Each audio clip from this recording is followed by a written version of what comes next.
hello. This is Els coming to you from Beamish Crafty Corner, and I want to show you this. So this is the latest in my dark books.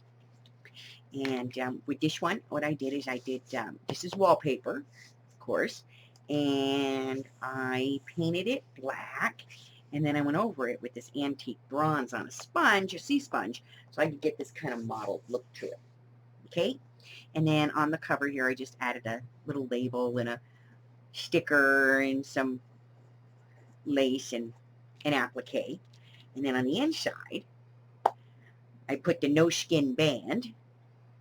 And then we've got a little pocket in the corner here, and an embossed Celtic cross, and some lace, of course, and some of my little skeleton tickets here, some writing space, and some trim. And then we have this pocket here that I didn't put anything in because I want you to be able to do that. And I left the page open to journal on. And then I've got this little card here that I got from Witchy. And I put a little piece of lace here at the top. And then a little pocket here. And these are tea-dyed papers out of a catalog. And all the rest of them are hand-dyed papers. And then I put these little Witch's Apothecary labels here. And there's a little writing space here. And I put a little skeleton dude here, and then we've got this guy who's decapitated himself, and then of course the library page. I've always got to have a dictionary page in my books. It's kind of a thing, and so I selected this one for this one, and then with some writing places and a little laudanum label, and then an autopsy report from Essex County. And then we've got a corner pocket here with a large tag, and we've got a skeleton walking a skeleton dog with a little applique piece, and then a little side pocket here with some more of my little skeleton buddies. And then I've got this one here where we've kind of popped out these little bugs that are in the jar in the writing space, and a little tag, and then I've got some of that washi ribbon, and then I've got another guy over here, and I kind of bolded him up too, and a little writing space. And then we've got this little tag here, which is kind of a, it's like that cloth paper. So I put some reinforcers on this one, so that's there. And then I've got a little snap pocket corner over here. And then we've got some sun and the moon. And then, of course, the raven and the moon here. And that's a dimensional moon. And then I've got this one here, which is Dr. Kellogg's imported bat's blood curious cures from Transylvania. And then we've got this little piece here that's cut kind of funny. So I went ahead and trimmed it out with the lace. And then I've got a skeleton head here and some writing space and just a couple of little cards on this one and some more trim. And the ever-present toe tag in the absinthe pocket, and then some writing space here, another skeleton up there, some more writing space, one of my skulls with some black velvet. We got two tags here, and some more writing space, some black doubled lace here. See, some nice doubled lace. And then we've got lots of writing space in here. Another one of those catalog pages, reproduction of a vintage photo here, and then we have these labels here. These are not pockets. Some vintage trim here, and then a bat, another one of those cards, and this one's just a flippy. Some more trim, and then on this side we have, this is coffee stained. I did this with espresso, so it's kind of a grayer color. And then I have one of my little mini pieces in here. I've got a little tag here and then a little card here. Open it up. You've got another pocket here. You've got 8 pages of writing paper here. So a total of 16 surfaces to write on. This is black dyed paper. And this can come out. You just pull it right out because this is not fastened in. So you can actually, pull this and remove this piece if you want to. There's an extra pocket here in the back. And then I put this beautiful skull on the back here. And then we have some more writing space, some vintage lace, another pocket here with a small tag, and then we have another one of those cloth papers. And this one here, I just put a piece of velvet through it, and then I did some fussy cutting to create some things here. I've got some border piece here. We've got a laudanum label. We have this, which is, this is glued down because it's just not strong enough. So I went ahead and put another tag piece down here and some lace here. Another one of my skeletons, a little writing space. I left this open for writing. Some lace. A nice big bookmark here, double-sided. Some writing space. Some more of those little stickers. Some trim here. Another journaling card tucked in here. We got a little flip going here. That kind of allows you to sort of see that page. And then on the other side of that, we just have a couple of these ripped tags.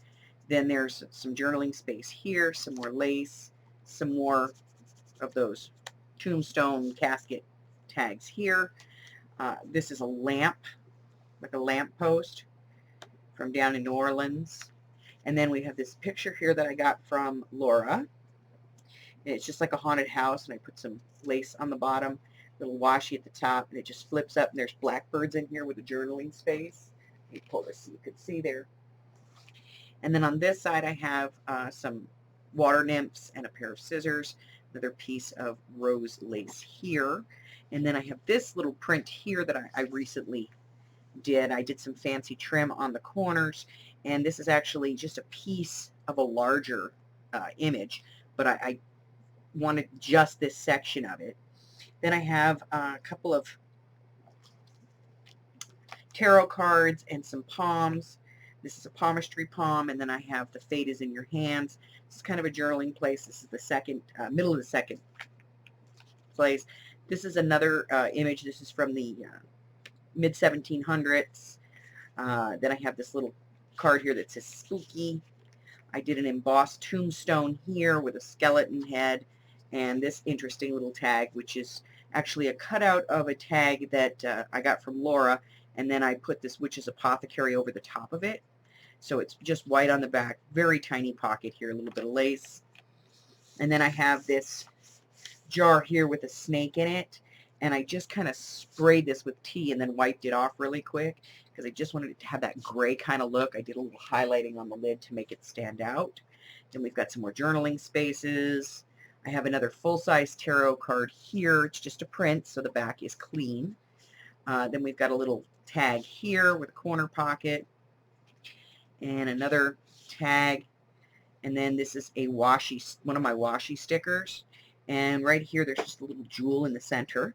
And then I have this card here, which is just like these, only this one's not backed. And it just kind of holds in this tag in the corner. And then we've got the seed packet type here with a little writing space. I put this little star in here. We have this little strange shaped tag, a little bit of writing space there. Oops. And we have another tea-dyed page. This is another washi sticker and just another label down here with some gems on it. I have a clock here, a piece of lace, a little butterfly, and some writing space. Again, this is hand-dyed paper.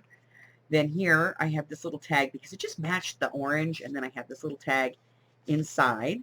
And then here I have 3 tarot cards that are all flips. So we have Judgment, the Moon, and the Star, so that you can just kind of flip them up, journal on the back of them. I have a little bit of rat lace right here, which is just kind of tattered lace. Then there's a big space for writing here. I left the espresso dyed paper alone, a little bit of blue trim on that one, and then on the back just this flower here, and I left the back cover open. So, and it's all held together with a band so that you've got plenty of room for expanding. Now, I did a little something different on this one. When I put this in, this is the this black line right here. This is a 7-piece pamphlet stitch. So you have 1, 2, 3, 4, 5, 6, 7. And then right here along the center, what I did is I ran a piece of ribbon, and I put a larger hole here so that you could put the ribbon through there and not through the top.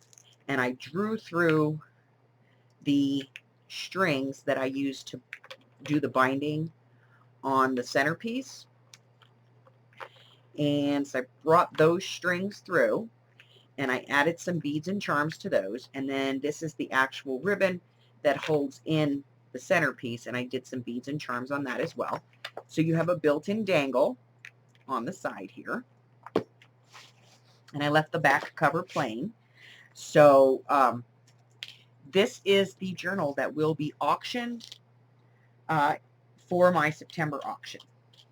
There will be a reserve on it because I'm not giving it away, guys.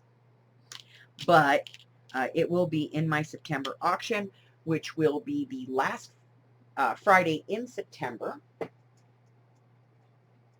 which is September the 27th. And we're going to start that one, I'm going to say 5 o'clock Pacific.